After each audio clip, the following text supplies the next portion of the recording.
Bem-vindos a esta análise mais aprofundada. Hoje, a gente vai olhar para umas fontes que exploram como a diversidade pode, como ela pode moldar o caráter, né?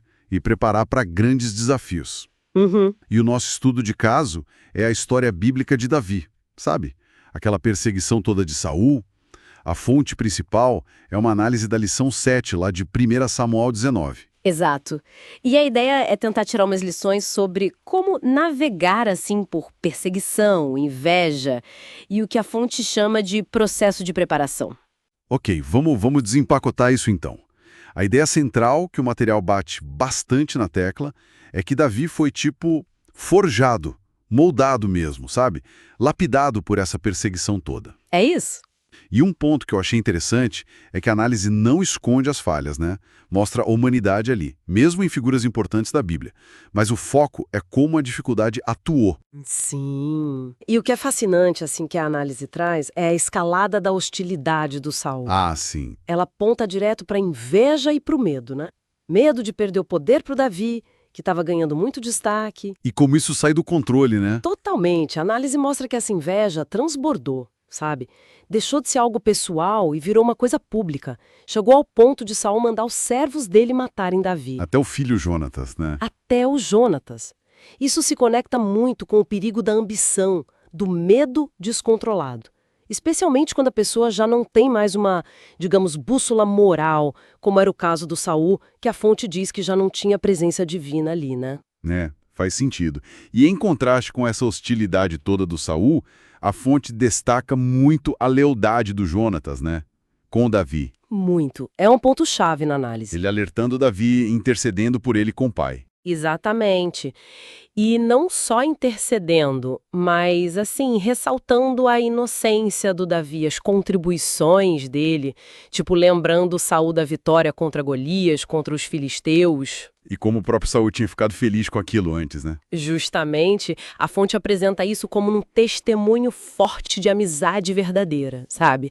Que é possível mesmo nas piores circunstâncias. É um belo exemplo mesmo. E se a gente conecta isso ao quadro maior, a análise insiste que o destaque de Davi era um nó da questão para Saul. Não era uma falha de Davi. Não, era o sucesso dele, a admiração que ele gerava que provocavam a inveja. Aquela história do cântico das mulheres, né? Saul matou milhares, mas Davi dezenas de milhares. Exatamente essa. A fonte usa isso para refletir sobre uma experiência humana mais ampla, né? Que o sucesso, por si só, às vezes já atrai oposição, inveja. E aí a fonte também aborda a resposta do Davi.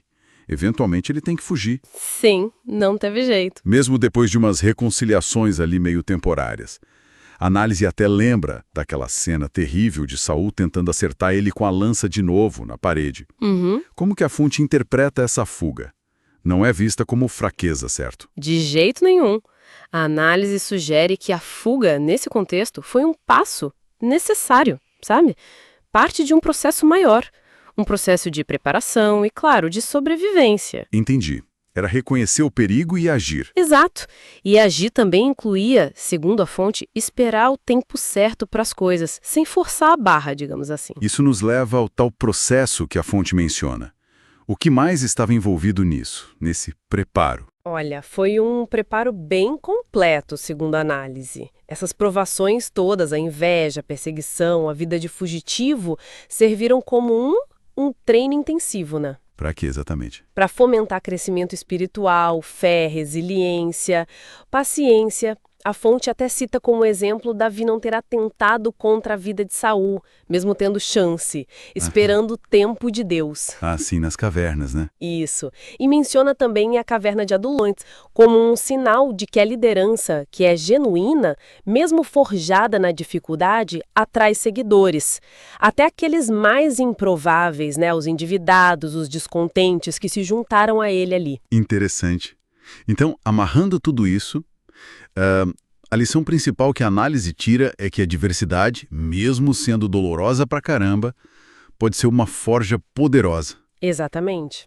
Que molda o caráter e prepara as pessoas para desafios futuros. A jornada do Davi ilustra isso muito bem, né? Perfeitamente. E um pensamento final que a fonte meio que provoca na gente é esse. A preparação e a liderança de verdade, como a gente vê em Davi e até em Jonatas, de certa forma, muitas vezes envolve navegar por situações super complexas com integridade. Saber a hora de agir, a hora de esperar. Isso, discernir quando resistir, quando recuar estrategicamente, sabe? Confiando num processo maior do que só os resultados imediatos. Faz pensar, né? Com certeza. E aí fica a provocação. Considerando essa preparação tão intensa, tão cheia de nuances pela qual Davi passou, o que isso talvez sugira sobre o peso, a magnitude das responsabilidades para as quais as pessoas são preparadas, mesmo quando o caminho à frente parece totalmente incerto, cheio de risco?